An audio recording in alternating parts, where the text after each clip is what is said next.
Hi everybody! It's been a little while since I've done an unboxing, so I thought this would be a good one to unbox for you.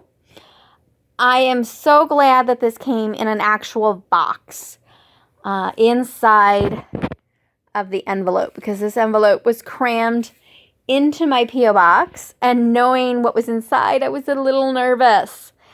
Alright, so what is inside? I lift this off, leave the tissue paper. Ready for the reveal? Check out the teeniest, tiniest dollies.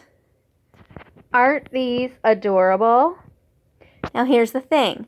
This was listed as a needle book, and that's how I found it on eBay. Of course, I check out needle books and pin cushions and pin keeps on a regular basis.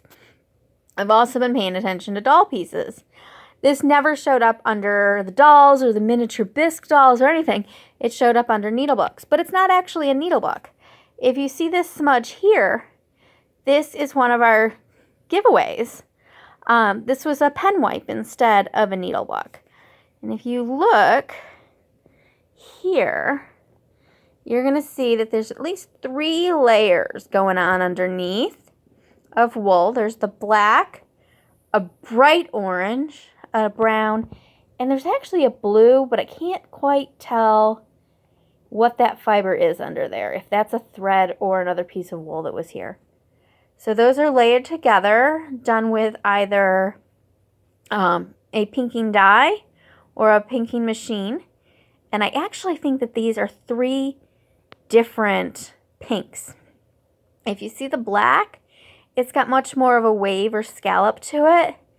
And I can tell you that the variation that you see from the left to the middle to the right of what we see on screen, that variation happens in different textiles. I've been finding that on the pinking machines as I've been working with it. And I think that bright orange is actually done with a dye. It's got a scallop and a pink to it.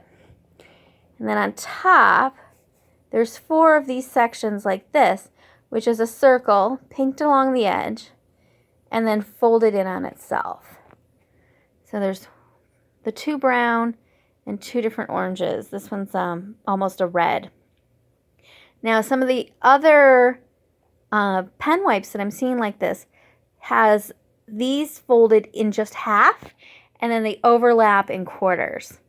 But this one is mostly quarters, a little off. I find it interesting how it's not quite half or quarter here, and it's not quite thirds either. And of course, the great part here are the 2 little dollies. Now, here's to give you an idea of the size.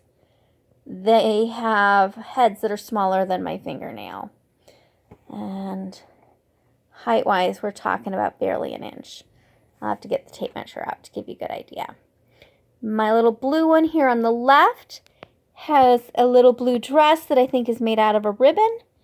And then there is an undergarment under there, but I'm not going to fuss too much. I do think he's missing, or she's missing, an arm over here. Oops, sorry about the focus. The faces, though, for the size of these faces, come on. There is a lot of detail going on there. There you go. You can get a good idea of the face there. The one over here on the right is slightly smaller. Again, a ribbon for the dress and a narrow ribbon for the sash. And you can see there's the teeny tiny feet. Actually, I can see a little foot on the blue one too. Aren't they adorable? And those dresses are made with drawstrings for the most part.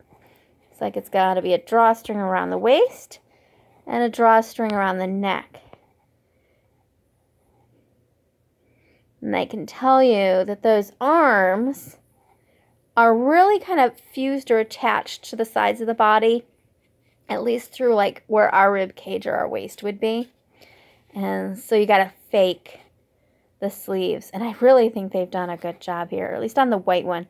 It looks like there's just the tucks in the perfect spots to make it look like there's a sleeve. I actually think, now that I'm looking at this angle, I think there was a hole worked in each side of that ribbon to get those arms through. That might be what's going on over here too. No, I'm not going to show you. But anyway, here are my tiniest dollies on their little pen wipe status. You can see from that little wiggle of the one on the right, they are not actually attached. At least that one's not. They're just kind of sitting on there. We're going to leave them where they are, though. This is one that's going to have to live in the box because these little dollies are exactly what Miss Clara will steal. She loves to steal the little things. She has stolen doll heads. She has stolen egg fair entries. She has absconded with the tiniest My Little Pony, who is actually like one of the doll's toys. So this will live in the little box unless I can get her a little case. Okay, thanks for joining me.